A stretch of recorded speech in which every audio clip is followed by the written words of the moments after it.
Hey guys, Bluffing here with another team review. And today we're going to be looking over my battles using a new style of play I call freestyle. Basically just auto-rect, if you know what that is. It's the game basically chooses your team for you. You can do this if you delete all of your pre-planned teams for PvP. The game just chooses a team automatically. Sometimes it's pretty funky.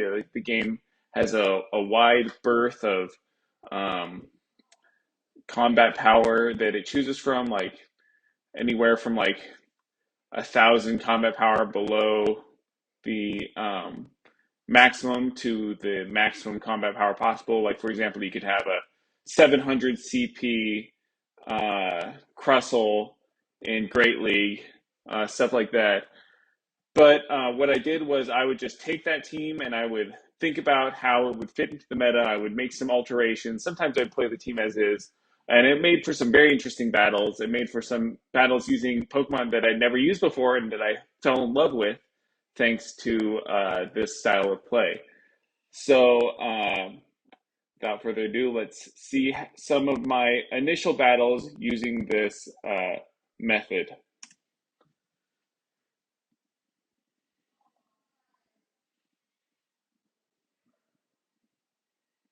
So we have Swampert into Walrein. This is a pretty neutral lead. I just switched immediately into Vigoroth because, as you can see here, I have Vigoroth and Talonflame in the back.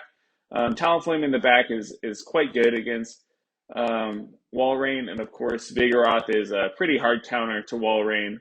So they're not switching out, which is really good for me. These are pretty early battles, so they probably should have switched out into their Medicham immediately, but instead they take the hit. And so now I'm in a pretty difficult spot because this Medicham does have energy. However, as I said before, Swampert is a neutral matchup with Walrein, so I'm really just hoping here that whatever in the back is pretty weak to Swampert, because this Talonflame is really going to be able to threaten with these flame charges, and with energy, it can easily get to a flame charge bait and a brave bird. And as you can see here, the Walrein is already quite low because of those nifty counters from that Vigoroth. And so I'm very late here on the switch to Swampert versus the Sableye because of the fact that Incinerate is a 5-turn move. No problem, I can just spam out these Hydro Cannons. Luckily, they let that through, so I am going to be able to take this guy out with one Incinerate. You see the game's really struggling here because I think that they were at a move. However, technically, since my Incinerate went through, they died before they got to the move. That was a very close game. Good game to my opponent. Now we have Drapion into Altaria. This is, I think, a pretty good lead for Shadow Drapion because it's able to spam out these crunches faster than Altaria can spam out its moves. I don't want to take the Sky Attack on my Shadow Drapion, so I decide to switch into my Sableye. I shield up because it might be a Moonblast, but they bait with the Sky Attack, predictably. And now they come into their Snorlax. And so now I'm thinking that Snorlax is most likely going to shield. So I'm going to double bait here, try to preserve the shield advantage. They throw here, which is interesting because this Body Slam will be double resisted. It's not going to do a whole lot. The licks are hitting for neutral, but Snorlax doesn't hit for too hard. So I'm going to get off this foul play. They let this foul play go. So I could have potentially gone for the return here. But as it stands right now, I'm going to spam out these foul plays. And I come into Escavalier. I get 2 counters in, which is nice. They aren't able to throw. And so now I'm going to have to make a decision here. Am I going to bait the Megahorn, or am I going to go straight for it? I go straight for the Megahorn. This is going to do a lot of damage to the Medicham. They shield. So I could have baited there, but I decide instead to preserve my Drapion. This is going to be a tricky battle. I call the Power Punch. Luckily, it is the Power Punch. So a Crunch and an Aqua Tail should take them out here. Crunch goes through. I'm going to shield up this power-up punch because this is triple buffed at this point. But I am able to get off the Aqua Tail. So let's see if I'm able to get to a move with my Escavalier. It's going to be very close. I do get off the Megahorn. So this is a single resisted Megahorn. Let's see if it's enough. It's not enough, but I just barely counted them down. So, the sheer power of Escavalier against something like Altaria is really nice. Those same type ability bonus Megahorns cannot be underestimated. So, as you can see here, I'm in kind of a tough spot because my hard counter to Swampert is actually in the back. And so I just want to let my Crustle die here so I can get to my hard counter. Luckily, they stay in. I'm going to call this. It is the Earthquake. So now I'm very low. I have to hope that my Talonflame can take out their back line. Luckily, they swap into Jumpluff. They probably could have just stayed in with their Marowak, but it is a tough call, because if they do so, then the Jumpluff would have to potentially deal with the Venusaur. But now I have some energy on my Talonflame, which gives me the potential to win here. They thought that I'm just going to risk it for the biscuit, go for the Brave Bird, but I didn't. So now they go for what I'm hoping to be a Bone Club. It is the Bone Club. So I'm calling the bait. They didn't call the bait. So this is pretty much a good game here. They can shield all they like, but now I can just shield and go for the Brave Bird.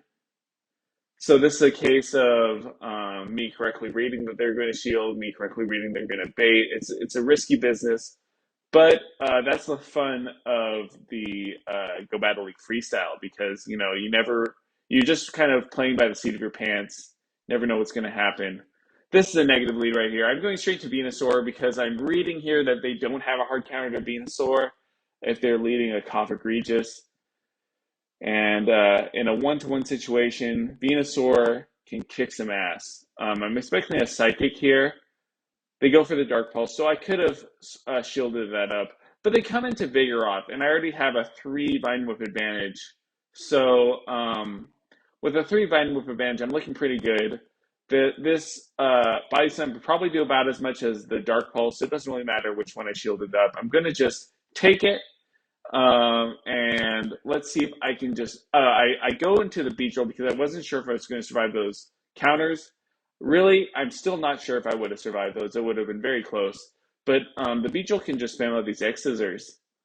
So we know that the Cough Egregious doesn't have a Psychic, so it can't hit the Beedrill for super effective. And now Beedrill's in a good spot because Scrafty in the back is not going to be able to hit Beedrill for too much damage. This Foul Play is not going to kill.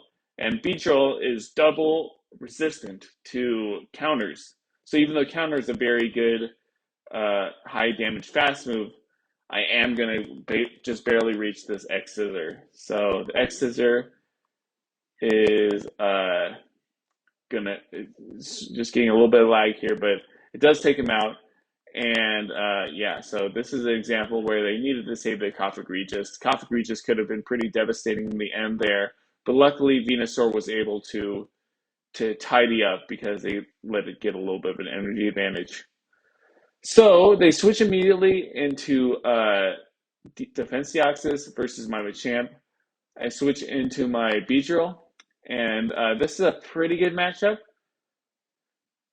I am going to no shield this just because even the Psycho Boost would not quite kill from there. Luckily, they do go for the Thunderbolt. So now they are 2 shields down. I'm at 2 shields, they're at 0. I'm in a good spot. I will have to shield this, unfortunately. I got so close to taking them out there. They do get off the Psycho Boost. So I am going to get to this drill run because they're trying to farm up.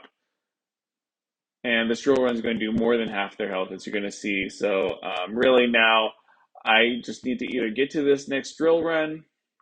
Oh, they catch. So this was pretty tricky on their part. They catch onto a Venusaur.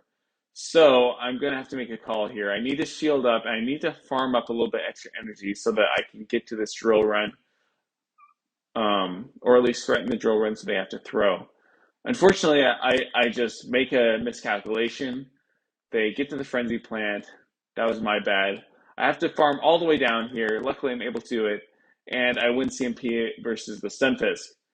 So even though I made a miscalculation against the Venusaur, I thought they were one Vine Whip away from the move there. I was still able to clutch out the match because I was able to counter down with the Shadow Machamp. Here they're staying in Bastion versus Skuntank, which is telling me that whatever's in the back is quite weak to Skuntank, hopefully. And then they switch into Azumarill. So Azumarill is a pretty good counter to Bastion as long as it has Hydro Pump. But because they were so hesitant to switch into it, it's telling me they don't have Hydro Pump. So I'm just going to let them throw their energy here. And then I'm just going to stay in. Actually, I'm thinking here now that this is a team that actually had two dragons in the back. So that's kind of an interesting team because I need to leer out the Azumarill, but I can't quite finish it off with the Bastiodon without getting super low. So I go into my Dragalge, and I guess that they're thinking that I had Sludge Wave on my Dragalge, so they switch into their Ariados. But this Ariados isn't going to kill me with this Cross Poison. They're going to have a hard time farming me down with those Poison Stings. So in hindsight, it was probably a good idea to stay in with the Azumarill on their side. They actually don't farm me down, which is a major miscalculation on their part. They are going to come in with a Skuntank. So now I'm recognizing here that my best path to victory is to farm down the Skuntank with my Bastiodon. Unfortunately, they have the same realization, so they come into Azumarill. Azumarill is not going to be able to farm me down, so I think I'm going to be able to farm down the Skuntank with my Bastiodon. It's a close call, but I'm able to do it. So good game to my opponent there. Lucario into Doxys. This is not a good matchup. I'm going to switch immediately into Sea King. Sea King has kind of been my champ in these auto-wrecked battles because Sea King is just such a tricky Pokemon to deal with. You don't really see it that often nowadays, but I love it. I made my Sea King last season, and I've just been using it ever since. The combination of the poison type moves for the grass types, the ground type moves for the electric types, and the icy winds for the bait and for the grass types just really makes it an amazing safe swap, and just in general amazing coverage on any team really. So they have a Nidoqueen in the back, and you saw there that my Seakin was actually able to deal with that Defenseoxys uh, quite convincingly. This Nidoqueen is actually not threatening the Earth Power, interestingly. That's a mistake. The Nidoqueen should definitely threaten the Earth Power. Here I'm throwing the Thunder punches instead of the Ice punches with my Hypno because I wanted to not let my opponent know that I have Ice Punch. Thunder Punch is much more common on Hypno. Shadow Ball is a fairly common second move, but when you have Ice Punch, it takes a lot of Pokemon by surprise, like, Dragon types, Nidoqueens. Yeah, so I really like this game because I just love flexing the Lucario. And Hypno in the back has definitely become another Pokemon that I'm using quite often now that I never used to use before. So now here we get the blind swap into Haunter. Abomasnow. pretty good counter to Haunter, but I would get one-shotted by the Sludge Bomb. So I go into my Gliscor, which would not get one-shot by the Sludge Bombs. Unfortunately, I overtap my move. I meant to press the Night Slash one turn before they got to the second Shadow Punch. Uh, and so I expend a shield. But luckily they also expended a shield, so it's not a huge deal. I am able to get this Night Slash here. This is going to do a lot of damage versus their Marowak. And I get the attack boost, so this is really coming in clutch.